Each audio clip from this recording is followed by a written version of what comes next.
தங்கத்தோட விலை ஆக்சுவலா இப்போ குறைஞ்சிருக்கு. அமெரிக்கா எடுத்த ஒரு சின்ன முடிவு, தங்கத்தோட விலையில ஆக்சுவலா பெரிய மாற்றம் இல்லை அப்படின்னு தான் நம்ம சொல்லணும். குறைஞ்சிருக்கே அப்படின்னு நீங்களும் கேட்கலாம். ஆனா, இன்னுமே குறைஞ்சிருக்கணும். அமெரிக்கா எடுத்த ஒரு டெசிஷன் தங்கத்தோட விலைய பெரிய அளவுல குறைய விடாம பண்ணியிருக்கு. I will explain you what it is. வணக்கம் நேர்களே. ஈரான் யுஎஸ்கான அந்த எம்ஓயு சைன் ஆச்சு. சைன் ஆனதுல முக்கியமான ஒரு விஷயம் $300 பில்லியன் யுஎஸ் ஈரானுக்கு கொடுப்பாங்க அப்படின்னு சொல்லி அதுல இருந்ததா நிறைய நியூஸ் எல்லாம் வந்திருந்தது. அதை பார்த்த ட்ரம்ப் என்ன சொல்லியிருந்தாருன்னா, $300 பில்லியன் எப்ப கொடுக்குறோம்னு நாங்க சொன்னோம், அது ஃபேக் நியூஸ், அப்படி ஒரு நியூஸே இல்ல அப்படின்னு சொல்லி அவருடைய அந்த ட்ரூத் சோஷியல் மீடியால போட்டிருந்தாரு. அடுத்த ட்வீட்டே என்ன பண்ணாரு அப்படின்னா, ஆயில் எல்லாம் வர ஆரம்பிச்சிருச்சு, ஸ்டாக் மார்க்கெட்லாம் ரெக்கார்ட் ஹைல இருக்கு, விலைவாசி எல்லாம் விழ ஆரம்பிச்சிருச்சு, ஸோ சூப்பர் டைம் அப்படிங்கிற மாதிரி அவரோட ட்ரூத் சோஷியல் மீடியால அவரு இன்னொரு போஸ்டும் போட்டிருந்தார். பட் வெட்னஸ்டே ஃபெடரல் ரிசர்வ் உடைய மீட்டிங் நடந்தது. இன்ட்ரெஸ்ட் ரேட்டை கட் பண்ணுவாங்களா, இன்க்ரீஸ் பண்ணுவாங்களா அப்படின்ற ஒரு எதிர்பார்ப்பு இருந்தது. ஆன் தட் நோட் இன்ட்ரெஸ்ட் ரேட்டை இன்க்ரீஸும் பண்ணல, குறைக்கவும் இல்லை. இன்ட்ரெஸ்ட் ரேட்டை நாங்கள் ஸ்டடியா வைக்கிறோம் அப்படின்னு சொல்லி ஃபெடரல் ரிசர்வ் உடைய கவர்னர் அனௌன்ஸ் பண்ணிட்டார். இது ஒரு ஹிஸ்டாரிக் மொமெண்ட். ஏன் அப்படின்னா, விலைவாசி அப்படிங்கறத 2% லெவலுக்கு கொண்டு வருவோம் அப்படின்னு சொல்றாரு. ஆனா இப்ப யூஎஸ்ல விலைவாசி எவ்வளவு இருக்கு தெரியுமா? இன்ஃபிளேஷன் 4.2%. இது லாஸ்ட் 3 வருஷத்துல இல்லாத அளவுக்கு ரொம்ப அதிகமா இருக்கு. ஜென்ரலா இந்த மாதிரி இன்ஃபிளேஷன் ஜாஸ்தியா இருக்கும்போது இன்ட்ரெஸ்ட் ரேட்டை இன்க்ரீஸ் பண்ணுவாங்க. ஆனா இந்த ஃபெடரல் மீட்டிங்ல 12 மெம்பர்ஸ் ஆக்சுவலா இருக்காங்க. எல்லாருமே இப்போதைக்கு இன்ட்ரெஸ்ட் ரேட்டை ஏத்த வேண்டாம், ஸ்டடியா இப்ப இருக்கிற மாதிரியே வைக்கலாம் அப்படின்னு வோட் பண்ணதுனால கெவின் வார்ஷும் முன்னாள் தலைவர் ஜெரம் பவுலும் ஓகே ஃபைன், இதை நாங்களும் அக்ரி பண்றோம் அப்படின்னு சொல்லிட்டாங்க. ஆனா அந்த 12ல 9 மெம்பர்ஸ் என்ன சொல்லியிருக்காங்கன்னா, இந்த வருஷ கடைசிக்குள்ள இன்ட்ரெஸ்ட் ரேட்டை நம்ம இன்க்ரீஸ் பண்ண வேண்டிய சிச்சுவேஷனுக்கு தள்ளப்படுவோம் அப்படின்ற ஒரு விஷயத்தையும் சொல்லியிருக்காங்க. ஏன் அப்படின்னா, பெட்ரோல் பிரைஸ் பாத்தீங்கன்னா அமெரிக்கால ஒரு கேலன் அப்படிங்கிறது இப்போ $3.99 இருக்கு. இது மே மந்த் $4.50 வரைக்கும் போச்சு அப்படின்னு சொல்றாங்க. பிப்ரவரி 28க்கு முன்னாடி ஒரு கேலன் ஆஃப் பெட்ரோல் $2.98 தான் இருந்திருக்கு. ஸோ வாருக்கு முன்னாடி இருந்த பெட்ரோல் விலையே இன்னும் வரல. இந்தியாவில் தமிழ்நாடு பொறுத்த வரைக்கும் அப்படிதான் இருக்கு. 101 ரூபாய்க்கு பெட்ரோல் போட்டிருந்தா நீங்க 108 ரூபாய் அப்படின்ற லெவல்ல இருக்கு. அது மட்டும் இல்லாம லே ஆஃப் அப்படிங்கிறது இன்க்ரீஸ் ஆயிருக்கு. ஏப்ரல் மே மந்த்ல பாத்தீங்கன்னா லே ஆஃப் 16% இன்க்ரீஸ் ஆயிருக்கிறதா சொல்லியிருக்காங்க. விச் இஸ் 2020 கோவிட் டைம்ல இருந்ததை விட ரொம்ப அதிகம் அப்படின்னு இருக்காங்க. இதுக்கு முக்கியமான காரணம் ஏஐ அப்படின்னு சொன்னா கூட மே மந்த்ல ஏறக்குறைய ஒரு 1 லட்சம் பேர் வேலை இழந்திருக்காங்க அப்படின்னு சொல்றாங்க.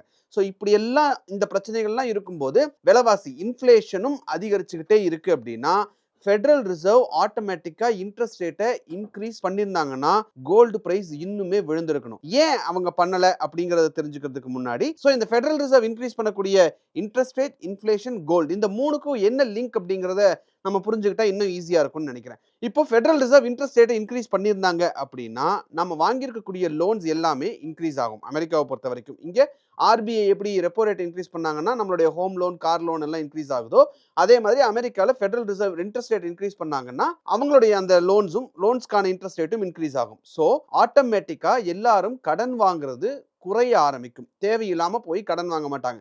இன்ட்ரெஸ்ட் ரேட் கம்மியா இருக்கு அப்படின்றதுக்காக ஒரு வீடு வாங்க மாட்டாங்க, கார் வாங்க மாட்டாங்க.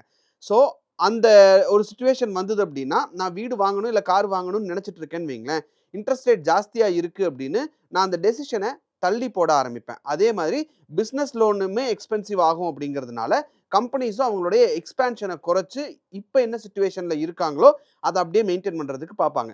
இப்படி ஆகும்போது டிமாண்ட் அப்படிங்கிறது ஆட்டோமேட்டிக்கா குறைய ஆரம்பிக்கும். எங்க டிமாண்ட் குறையும்? பொருட்கள் வாங்குறது குறையும் இல்லையா? இப்போ ஹோம் லோன் எடுக்கிறது குறையுது அப்படின்னா வீடோட விற்பனை குறைய ஆரம்பிக்கும். செங்கல், ஜல்லி இந்த மாதிரியான விஷயங்கள் எல்லாத்துக்கும் அந்த டிமாண்டுங்கிறது குறையும். ஸோ பேங்க்ல இருந்து கடன் வாங்குற பாரோயிங் குறையும். பாரோயிங் குறைஞ்சதுனால நம்ம செலவு பண்றது குறையும். செலவு பண்றது குறைஞ்சிருச்சு அப்படின்னா கூட்ஸ் அண்ட் சர்வீஸ்க்கான டிமாண்ட் குறைய ஆரம்பிக்கும். அப்படி டிமாண்ட் குறைஞ்சிருச்சு அப்படின்னா சப்ளை ஒரே லெவல்ல இருக்கு, டிமாண்ட் குறையும் போது ஆட்டோமேட்டிக்கா அதோட பிரைசஸ் குறைய ஆரம்பிக்கும்.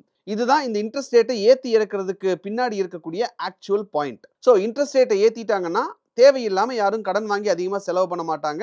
இந்த டிமாண்ட் சப்ளை கேப் அப்படிங்கிறது மீட் ஆகும். அப்படிங்கிறதுனால ஆட்டோமேட்டிக்கா விலைவாசி குறையறதுக்கு வாய்ப்பு இருக்குன்றதுனால தான் இந்த இன்ட்ரெஸ்ட் ரேட்டை இன்க்ரீஸ் பண்றாங்க. ஆனா இப்படி பண்ணும்போது இதுல ஒரு சில ரிஸ்க்கும் இருக்கு. இன்ட்ரெஸ்ட் ரேட் ரொம்ப இன்க்ரீஸ் ஆயிடுச்சு அப்படின்னா பணவீக்கம் குறையும். ஆனா எக்கானமி ரொம்ப ஸ்லோவா மாறும். ஏன் அப்படின்னா, இப்ப நான் ஒரு கம்பெனி வச்சிருக்கேன். இல்ல நீங்க ஒரு கம்பெனி வச்சிருக்கீங்க. அந்த கம்பெனிக்கு ஆல்ரெடி கடன் வாங்கி நீங்க 9% வட்டி கட்டிட்டு இருக்கீங்க.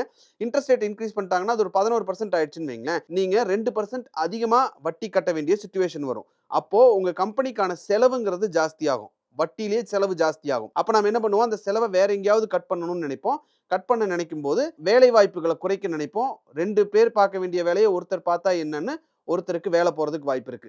சோ இந்த மாதிரி நடக்கும்போது ஜாப் லாஸஸ் அதிகமா வர்றதுக்கு வாய்ப்பு இருக்கு. இது ஒரு பெரிய ரிஸ்க். 2வது ரிஸ்க் என்னன்னு பார்த்தீங்கன்னா, இன்ட்ரெஸ்ட் ரேட்ஸ் போதுமான அளவு இன்கிரீஸ் பண்ணல அப்படின்னா, விலைவாசி இன்ஃப்ளேஷன் அப்படிங்கிறது அதிகமாவே தான் இருக்கும். அப்படி அதிகமாவே இருந்துட்டு இருக்கு அப்படின்னா, ரூ. 100க்கு இன்னைக்கு நான் ஒரு பொருள வாங்குறேன் அப்படின்னா, நாளைக்கு நான் ரூ. 100 கையில வச்சிருந்தா அந்த பொருள வாங்க முடியாது. அதோட பர்ச்சேசிங் பவர் அப்படிங்கிறது குறைஞ்சுகிட்டே வரும். சோ இன்ட்ரெஸ்ட் ரேட் அப்படிங்கிறது ஒரு 2 சைடும் கூர்மையான ஒரு கத்தி அப்படின்னே நம்ம புரிஞ்சுக்கலாம். சோ ஃபெடரல் ரிசர்வ் உடைய இது என்னன்னா, இன்ஃப்ளேஷனை கண்ட்ரோல் பண்ணணும்.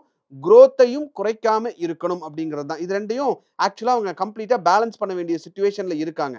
இப்ப இருக்கக்கூடிய நிலைமையை பார்க்கும்போது, அதாவது விலைவாசி இன்ஃப்ளேஷன் அமெரிக்கால 4.2% இருக்கும்போது, இன்ட்ரெஸ்ட் ரேட்ட ஆக்சுவலா அவங்க இன்கிரீஸ் பண்ணியிருக்கணும். அப்படி செஞ்சிருந்தா விலைவாசி குறைய ஆரம்பிச்சிருக்கும். பொருட்களோட விலை மட்டும் இல்ல, தங்கத்தோட விலையும் குறையும். ஏன் அப்படின்னா, இன்ட்ரெஸ்ட் ரேட் இன்கிரீஸ் பண்ணிட்டாங்க அப்படின்னா, ஆட்டோமேட்டிக்கா கோல்ட்ல வர்ற இன்வெஸ்ட்மென்ட்ஸ் எல்லாம் எனக்கு தான் இன்ட்ரெஸ்ட் ரேட் இன்கிரீஸ் பண்ணிட்டாங்கல்லன்னு அந்த இன்வெஸ்ட்மென்ட்ஸ் எல்லாம் வேற இடங்களுக்கு மாற ஆரம்பிக்கும். குறிப்பா பாண்ட்ஸ் மாதிரியான விஷயங்களுக்கு மாறுறதுக்கு ஆரம்பிக்கும். அப்படி மாறும்போது கோல்டு ஒரு ஹெட்ஜா வச்சிருப்பாங்க. அந்த கோல்ட குடுத்துட்டு அந்த பணத்தை எடுத்து பாண்ட்ஸ் மாதிரியான விஷயங்கள்ல மாத்துவாங்க. இப்ப இன்ட்ரெஸ்ட் ரேட் குறைக்காததுனால கோல்டோட பிரைஸ் பெருசா குறையல. குறைஞ்சிருந்தாலும் இன்னுமே குறைஞ்சிருக்கணும். அந்த அளவுக்கு குறையாம போனதுக்கு முக்கியமான காரணம். சோ இப்ப வட்டியை இன்கிரீஸ் பண்ணாததுனால தங்கத்தோட விலை ஆக்சுவலா குறையல. வேறஸ் இப்ப இருக்கக்கூடிய இன்ஃப்ளேஷன் 4.2%க்கு இவங்க வச்சிருக்கக்கூடிய டார்கெட்டான 2% கொண்டு வரணும் அப்படின்னா, இன்ஃப்ளேஷனை கட் பண்றதுக்கு இன்ட்ரெஸ்ட் ரேட் இன்கிரீஸ் பண்ணி தான் ஆகணும். இன்ட்ரெஸ்ட் ரேட்டை இன்கிரீஸ் பண்ணியிருந்தாங்க அப்படின்னா, இன்னைக்கு விழுந்திருக்கிறத விட, நேத்து விழுந்ததை விட கோல்டு பிரைஸ் ஆக்சுவலா விழுந்திருக்கும். அதுதான் இதுக்கு பின்னாடி இருக்கக்கூடிய ஆக்சுவல் நியூஸ்.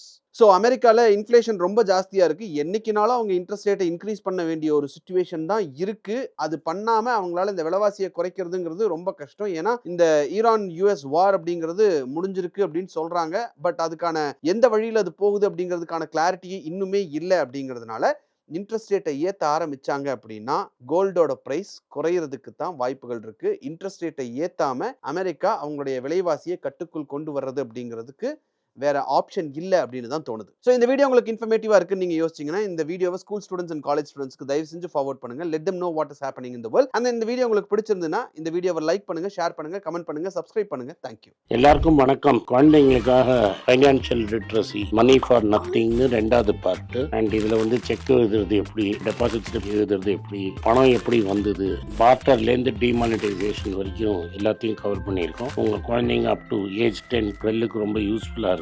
இந்த புக் இப்போதைக்கு ஒரு ஸ்பெஷல் பிரைஸ்ல 450 ரூபாய்க்கு கொடுக்குறோம். இதை யூஸ் பண்ணிக்கங்க. நன்றி, வணக்கம். moneypage.com வெப்சைட்டை சப்ஸ்கிரைப் பண்ணுங்க. ஒரு வாரத்துக்கு 4 ப்ரீமியம் ஆர்டிக்கலும் ஃப்ரீ ஆர்டிகல்ஸ் ஒரு 10லேருந்து 15 நாங்கள் போடுறோம். இது சப்ஸ்கிரிப்ஷன் ஒரு மாதத்துக்கு 99 ரூபா தான். இங்கே சொல்கிற கான்செப்ட்ஸை கிரேட்டாக எக்ஸ்பேண்ட் பண்ணி போடுறோம். நீங்கள் படிச்சிங்கன்னா உங்களுக்கு யூஸ்ஃபுல்லாக இருக்கும். நன்றி, வணக்கம். வணக்கம்.